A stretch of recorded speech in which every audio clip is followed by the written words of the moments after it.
Hello, you've turned into Veterans Arts on Air, hosted by the National Veterans Art Museum.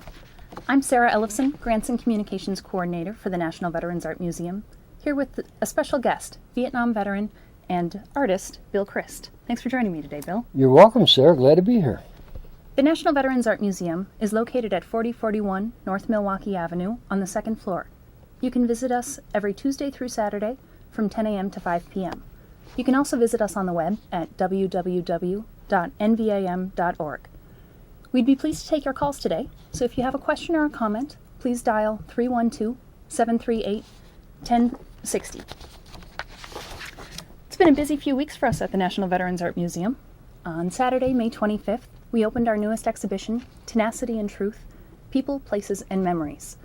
This show features work by veterans of World War II, Vietnam, Korea, the Cold War, the Gulf War, and the war in Iraq. We're also pleased to have joined forces with Blue Star Museums, a group of more than 1,800 museums offering active military and their families free admission to museums nationwide. That program runs from Memorial Day to Labor Day, so it's a great opportunity for active duty and their families to see some new sites and check out some museums in your area. And it's definitely worth the trip. Yeah. So you can find more information about that on our website. Another exciting event was on May 31st, we closed our request for proposals for a community mural project in the Six Corners neighborhood.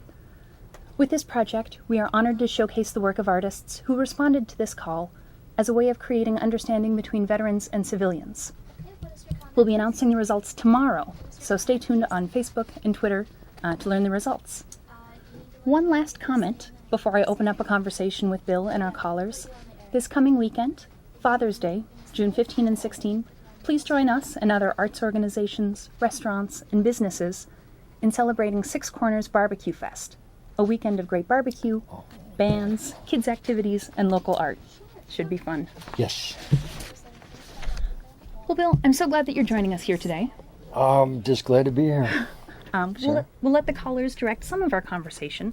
Okay. But I'd like to get started by asking you to share how you got started with the museum in the first place.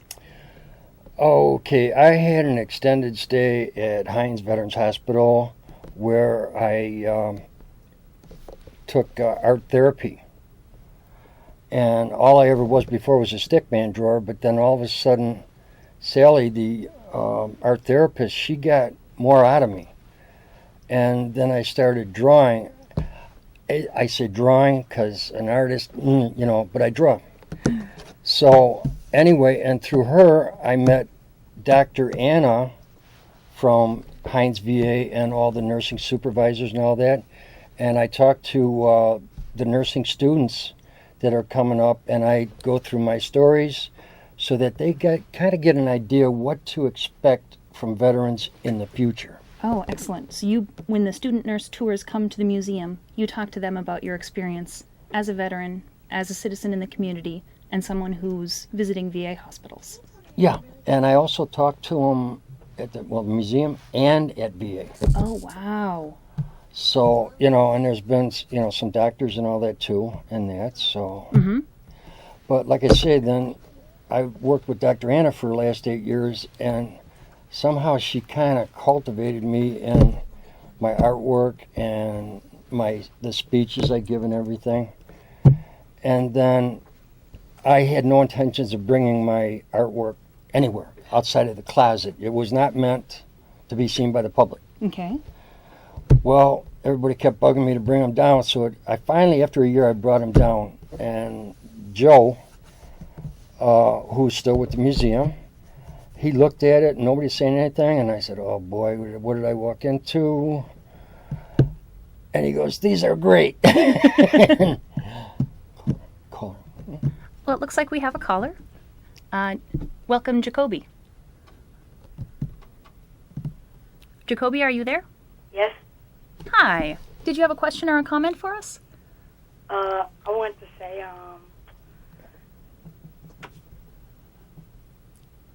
Oh, go ahead. Oh, I think we might have lost you. Again, if you have any questions or comments, please dial us at 312-738-1060. But perhaps I'll take this moment, Bill, to show some of your work and ask you to talk a bit about the process. Okay. So what do we have here? Well, this is one that's on the wall with the things they carried at the museum. So part of our permanent exhibit. Right, part of the permanent exhibit. And this was my very first ambulance call. I got out of the 25th Infantry and they sent me to 1st Aviation, and I had orders to be a door gunner, so I volunteered. I want to fly wherever I'm going. I'm not walking with no 90-pound rucksack anymore.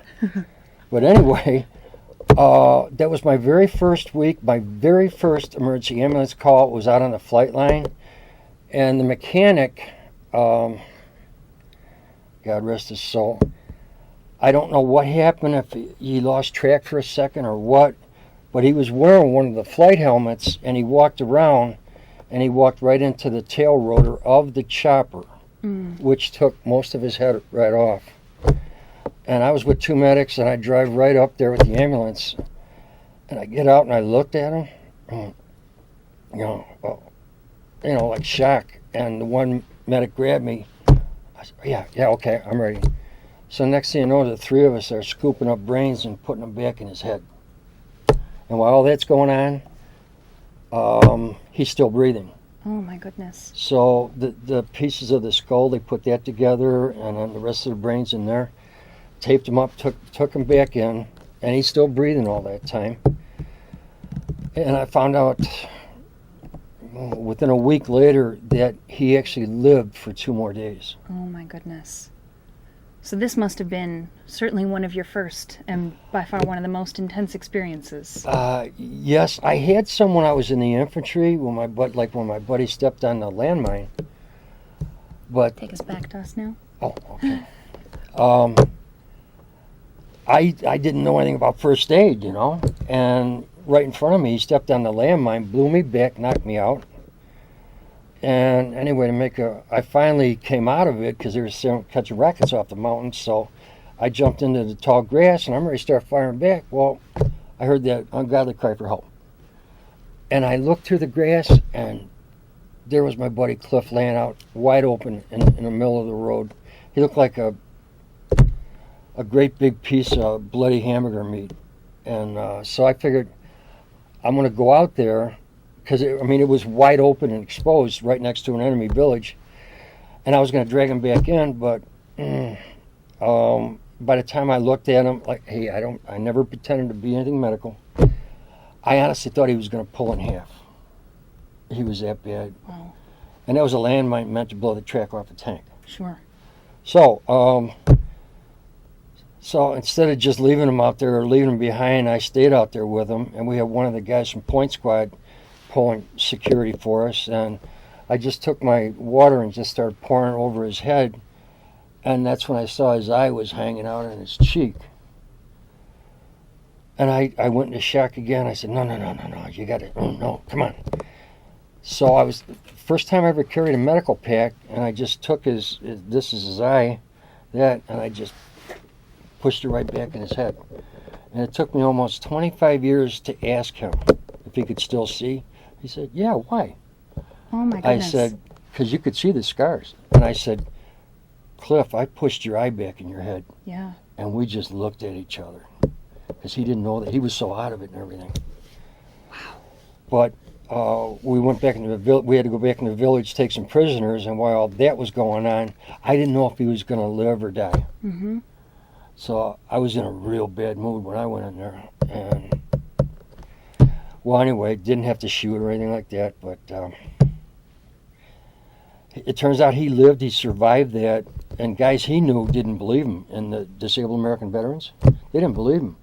I went out there and I talked to him. I said, yeah, well, I'm the guy that took care of him after that. Sure. So, yeah, maybe I don't have pictures because I was too busy taking care of him. Right. But adrenaline took over or something. But then when it's different when you're there, when something happens like with my buddy Cliff, and then we got hit real bad the next night where 22 out of 26 of us were wounded, and they came to do major harm. They weren't playing games. We captured a big communist big shot, I guess. So they weren't happy about that at all. But anyway. Well, I have a question for you. Have you always been able to tell these stories through your art? like you're telling me now? Have you always been able to share your experiences like this? No. When did that start? How did that... It took me 35 years before I could, I worked with an art therapist. Mm-hmm. And I just want to say, I believe in art therapy 100%. Whether it's drawing pictures, whether it's playing guitar, whatever, makes you the happiest. Mm-hmm. So, everybody has different things like that, but these I was just drawing to get them out of my head.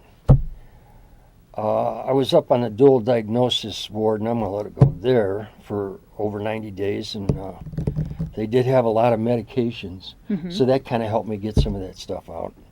But this isn't the only way you share your story.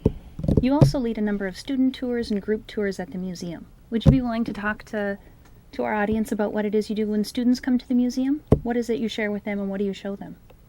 Sure. I'd like to. Well, hopefully they have time before I start, my speaking, because I get to I made up a new. I got the table, and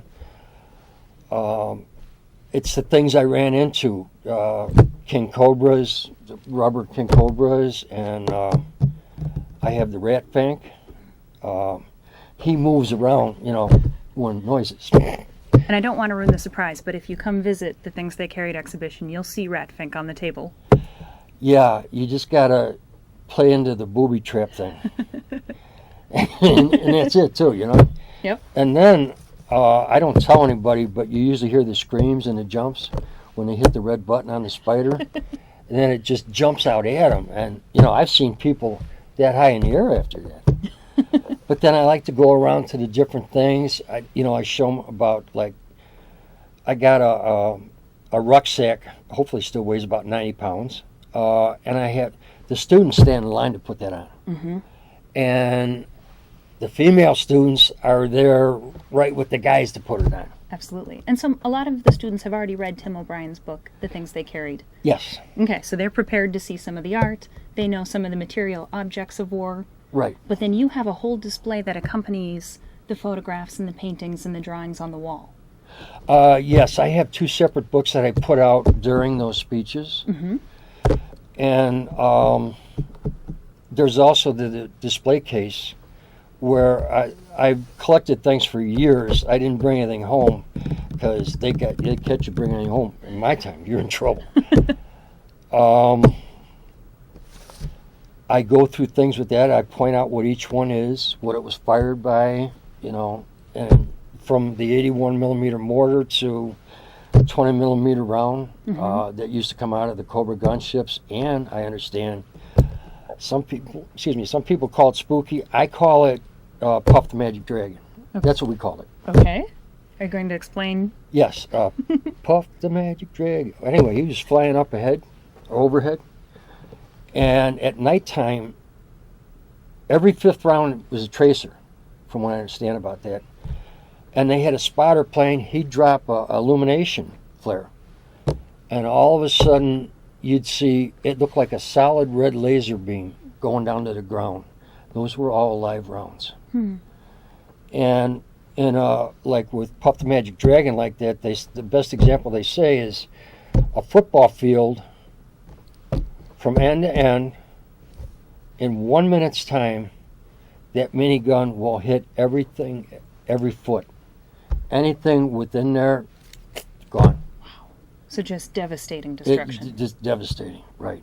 I mean, totally devastating. Now they went to 105s, I guess, and a few other things that they don't like to talk about, but I consider them my buddies, and I said thank you every night I saw them.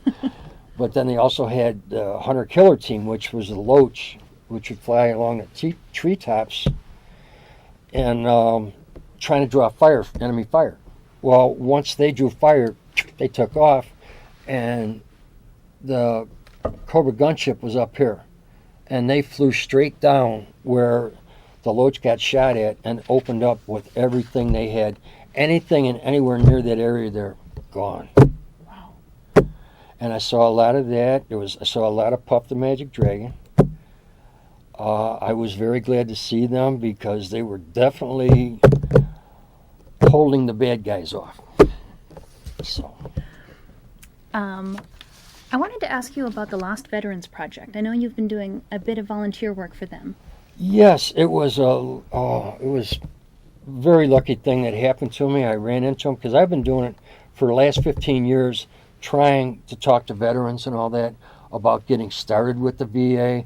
Oh, no. Oh, I got great insurance through work and all that stuff. Well, that's not going to last forever. It doesn't hurt to... Well, now it hurts less because now we have... I make up the special kits. All they got to do is take it, fill it out, mail it in, and then they mail back to you $20 prepaid gas cards. Well, so what is the program trying to do? What is it encouraging veterans to do? To actually sign up and get in the system. So to get the VA benefits that they're entitled to. Exactly. Okay. Exactly. Plus, one of the things where it says, Vietnam veterans, they're looking for more Vietnam veterans to come to check on Agent Orange. Mm-hmm. They're and they're not going to use you as guinea pigs, No, not guinea pigs, but it gives you, like on the medication I'm on, I also have PTSD, and my type is severe sleep disorder because all my fighting was at night. Everything happened at night. Sure. So now, 42 years later, if I don't take my medications at night, I'm up all night. Okay. 42 years later. And so you originally went to the VA many, many years ago, and then you stayed away for a number of 25 dare years. I say decades? Yes. Yes. 25 years. But through the Lost Veterans Project, you're helping other veterans who are not getting the benefits that they're entitled to back into the system through kind of is it a mentorship model or is it just a paperwork It's getting them started? starting paperwork. Okay. And they set them up with an appointment. Mm-hmm. And like I say, they give them a $20 prepaid gas card to go. I'm trying to remember when I went back, when I first got home from Nvam. I thought they were trying to lock the doors to keep us out. But there's another thing that they have is they're thinking back to 50s, 60s, and 70s, how bad the VA was. Mm-hmm. Maybe I'm wrong for saying bad. How not so nice they were. Is that bad?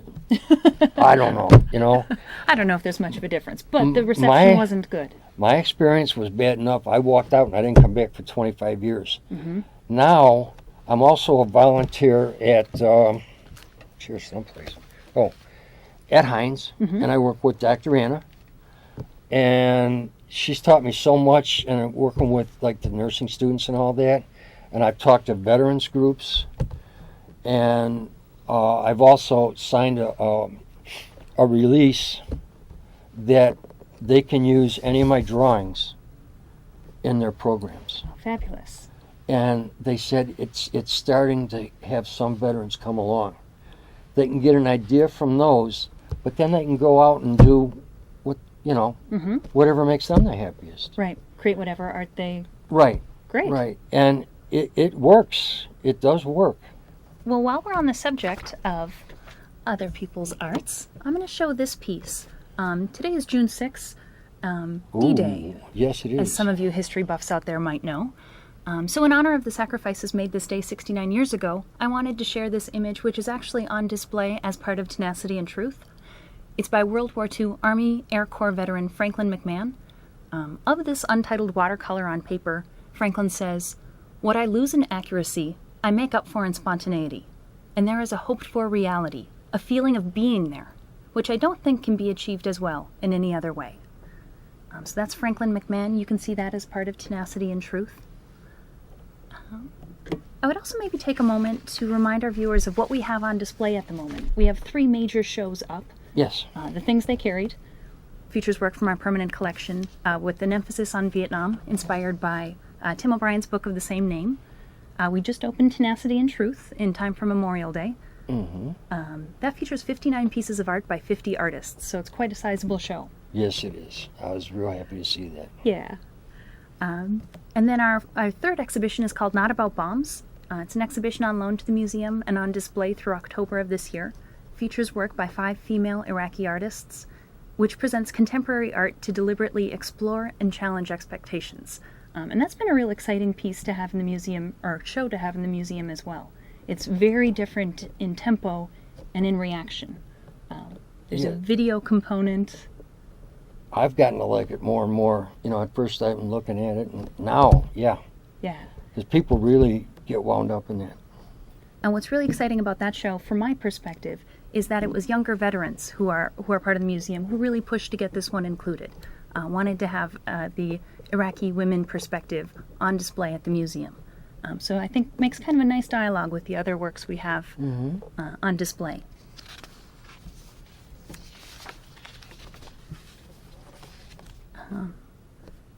Again, if you would like to call in, the number is 312-738-1060.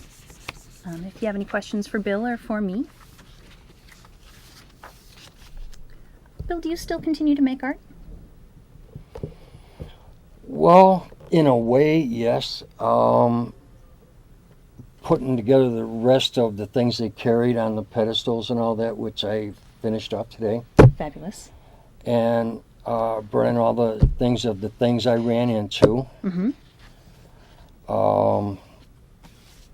Well, one of the pieces there was a centipede about that long, about yay big around. Bit my platoon sergeant, and we thought we got hit by an enemy soldier. My buddy Tom and I went in with our rifles. He goes, no, don't shoot. Something bit me. So my buddy Tom looked around, and there was this humongous centipede. Oh, goodness. So he took his knife and cut it in 5 pieces, Uh-huh. put it in a cup, put a lid over the cup. Then we brought our platoon sergeant over we were temporarily assigned to the 1st and the 5th track unit called the Bobcats in the 25th Infantry. Okay. And then they took care of Jim, our platoon sergeant. Well, then next morning, my buddy Tom, takes the lid off and dumps the 5 pieces on the ground. And if I hadn't seen it, I wouldn't believe it myself. I don't think I want to believe this one. 5 pieces went 5 different ways. Yuck. We got rid of 1, now we got 5. Yes. Yeah, and those things, I think they had teeth big enough to go to a dentist, too. And you've drawn about that experience, too, haven't you? Mm-hmm. I've seen that. Yeah. Looks like we have a caller. Hi, Willie. Hello. How are you tonight? Okay. Good. What was your question or comment?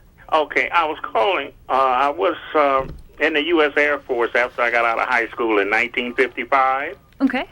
and I was honorably discharged. And I've lost my separation papers through moving and stuff, and I would like to get a copy of that. And I went down on South Halsted, and the lady put me in the computer and everything. And this was way back, in August of last year. I haven't heard anything, I gave her all the information and my serial number. Now, my serial number was AF, wait, AF, wait a minute, 835312. But the Social Security, they have it because they give me that $200 onto my Social Security. Are you asking how to go about finding a copy of your DD-214? Yes, I would like to get a copy of my honorable discharge. I would start by going to, you're in Cook County, right? Yes, uh-huh. Okay. Cook County Veterans Assistance Commission. Mm-hmm. That would save you a trip to either Jesse Brown or Hines. Okay. And you ask them, and they can get you started, because that goes through St. Louis, Missouri. And Okay. I had a couple medals that weren't on my record, and coming back from them, I didn't care. So who is Okay. it that Willie should contact? Okay, that's the Cook County Veterans Assistance Commission. Cook County Veterans Assistance Commission. Thank you so much Cook for the phone County? call. Okay. Yeah, I'm in veterans? Evanston, Illinois. So Oh, you're can I come down to the VA hospital on Damon Avenue? well, you can, but you'll have to hunt around a little bit. I'm not real familiar with that hospital. I go to Heinz. Okay, all right. Thank you for your call, but unfortunately we have to wrap up tonight's show. For more information, you can visit our website on resources like those, where to go to find your DD-214 resources tab on our homepage. It takes a while. It took me 21 months. Okay. Well, thank you so much for joining us tonight, and to our caller. And a special thank you to you, Bill. Thanks for joining me. And thank you, Sarah. Please visit us at www.nvam.org. Hope you have a great night. Thank you.